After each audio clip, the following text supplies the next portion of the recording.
Clio 5 est une voiture formidable que j'adore et pourtant je ne l'ai pas achetée. Et je vais vous expliquer pourquoi je ne l'ai pas achetée à la toute fin de cette vidéo. Mais avant ça, je vais revenir sur l'essai que j'ai pu faire de cette voiture en fin d'année dernière lorsque je cherchais déjà à remplacer ma Mini. Alors on a tous au moins une histoire avec la Renault Clio. C'est quand même un monument de la culture automobile en France et même en Europe. Et je voudrais aujourd'hui vous parler de la dernière expérience en date que j'ai eue avec la Clio, on va dire, fin 2020, lorsque je commençais un petit peu à regarder pour changer de voiture. Renault avait sorti avec succès la Clio 5 et à ce moment-là, le modèle hybride venait tout juste d'arriver dans les concessions. Donc, autant en 1990, la Clio est toute d'une grande, autant en 2021, elle est grande. C'est une voiture qui dépasse les 4 mètres. C'est pas encore très long, mais c'est surtout très large, puisque avec 1,80 m de large, on est quasiment aussi large qu'une Laguna 3 par exemple. Alors moi je regrette que les voitures soient devenues aussi larges. À part ça, la Clio 5 est vraiment une voiture bien née. Elle s'est vraiment concentrée sur ce qui marchait sur la Clio 4, à savoir une ligne extérieure très jolie, en corrigeant tout ce qui allait pas.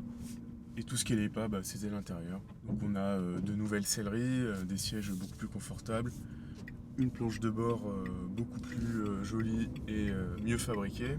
Tous les éléments de commande ont été revus, donc tout ce qui est boutonnerie, que ce soit sur la planche de bord, le frein à main ou les lèvres-vitres, tout le dessin de ces éléments-là a été homogénéisé. Donc on a vraiment une vraie cohérence dans l'habitacle de cette nouvelle Clio. Quelle que soit la finition, hein, même sur une version, on va dire, entrée de gamme Life ou Zen, on a tous ces nouveaux éléments de design qui nous font dire que voilà, on est sur une nouvelle Renault avec la cohérence d'une nouvelle Renault. Une gamme de motorisation très très large sur cette voiture, peut-être un peu trop.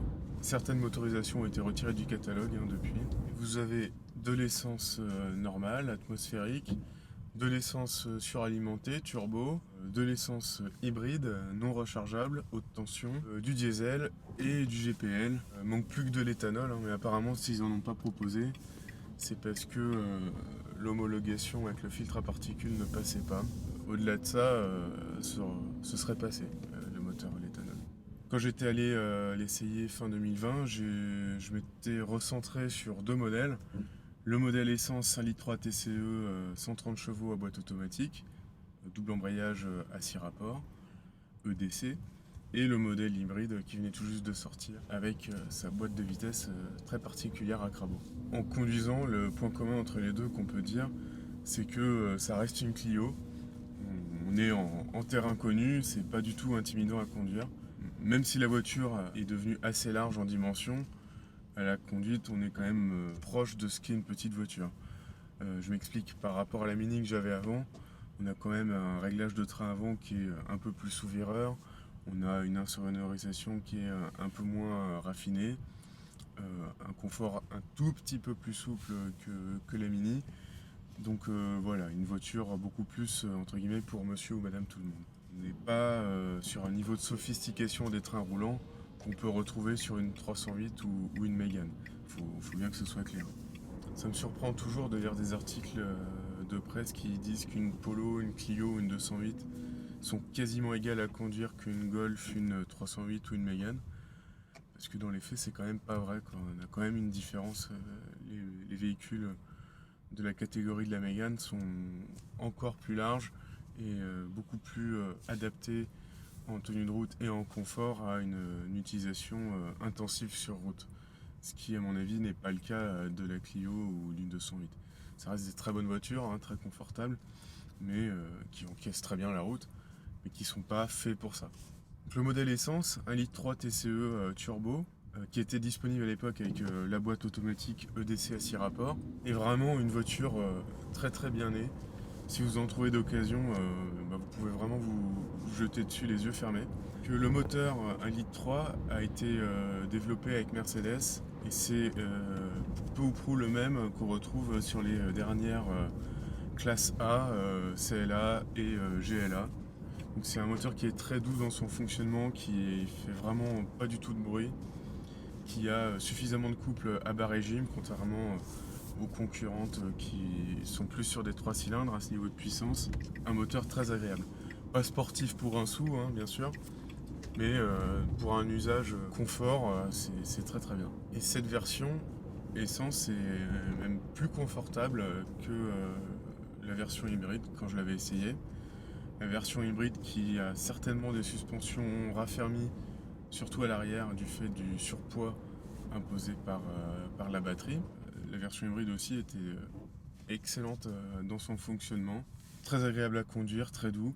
Une toute petite hésitation de la boîte de vitesse lorsque j'ai dû faire un dépassement sur une voie rapide, mais vraiment juste ça, quoi. Tout le reste, c'était très bien. D'un point de vue technique, la version hybride dispose d'un moteur atmosphérique d'origine Nissan de 1,6 litre de cylindrée. C'est très bien, hein, les moteurs hybrides qui disposent de moteurs essence atmosphérique, parce que ça évite d'avoir une pièce d'usure très contraignante qui est le turbo. Ce moteur fonctionne en cycle classique. Renault n'a pas encore adopté le cycle Atkinson qui permet d'augmenter le rendement du moteur essence, notamment sur les Toyota ou les Hyundai. Ils vont le faire sur les futurs modèles, mais pour le moment ils se sont contentés d'un moteur à cycle classique. Mais la pièce de résistance de ce groupe motopropulseur hybride sur cette Clio, et même sur toutes les Renault hybrides qui sont sorties depuis, c'est la boîte de vitesse. C'est une boîte de vitesse à 4 rapports qui dispose de crabots. Alors quand j'ai dit ça, j'ai rien dit. Les crabots en fait c'est un système d'engrenage, je simplifie beaucoup, qui existait avant sur les boîtes de vitesse, avant qu'on ajoute ce qu'on appelle des bacs de synchronisation. Les bacs de synchronisation, ça a été une révolution sur les boîtes de vitesse parce que ça a permis de changer de rapport à peu près à n'importe quel régime sans que la boîte de vitesse accroche. On change de rapport et le moteur se retrouve tout seul dans son régime une fois le rapport passé. Donc, avant ces synchronisations, il y avait les boîtes à crabots et il fallait être très prudent sur le régime auquel on passe le rapport. Et si on passe le rapport bon régime, ça n'accroche pas et la vitesse se passe. Et même, en théorie, si on passe le rapport au bon régime, on n'est même pas obligé de débrayer et de rembrayer. Donc ce système-là, Renault l'utilise en compétition sur la Formule 1. Et c'est très avantageux parce que ça va utiliser cette propriété du passage de rapport au bon régime pour se passer de l'embrayage. Donc on a une boîte sans embrayage. Donc pareil, encore une pièce d'usure en moins. Ça va être le contrôle par ordinateur du système hybride qui va définir à quel moment passer la vitesse en fonction du régime du moteur thermique. Quand Renault a sorti et dévoilé au monde cette nouvelle boîte de vitesse, il y a certains industriels qui étaient un petit peu dégoûtés, Stellantis pour pas les nommer, parce que grâce à cette technologie, plus au système hybride de Renault en général, Renault a un système qui est beaucoup moins cher à fabriquer que ce que peut proposer Stellantis. Sur une Peugeot 3008 hybride, ou même sur les futurs 308 hybrides rechargeables qui sortiront en 2022-2023. Vous avez des boîtes de vitesse à convertisseur de couple aujourd'hui ou à double embrayage robotisé demain qui vont être et qui sont beaucoup plus chères à acheter et à produire pour PSA. Le tout associé à un moteur essence turbo qui là aussi est plus complexe et plus cher qu'un moteur essence atmosphérique. On peut quand même saluer les efforts de Renault lorsqu'ils ont conçu leur hybride. Ils ont fait une très bonne voiture sans non plus exploser les coûts de production et donc ça leur permet de tenir un prix très abordable sur une Clio. Alors c'est sûr ça va être plus cher qu'une Clio classique. Moi quand j'avais essayé les deux voitures, on va dire que le prix catalogue affiché pour les deux modèles essence à boîte automatique et hybride étaient les mêmes. Mais compte tenu des remises qui pouvaient être faites par certains concessionnaires ou par les mandataires, la Clio hybride revenait quand même plus cher.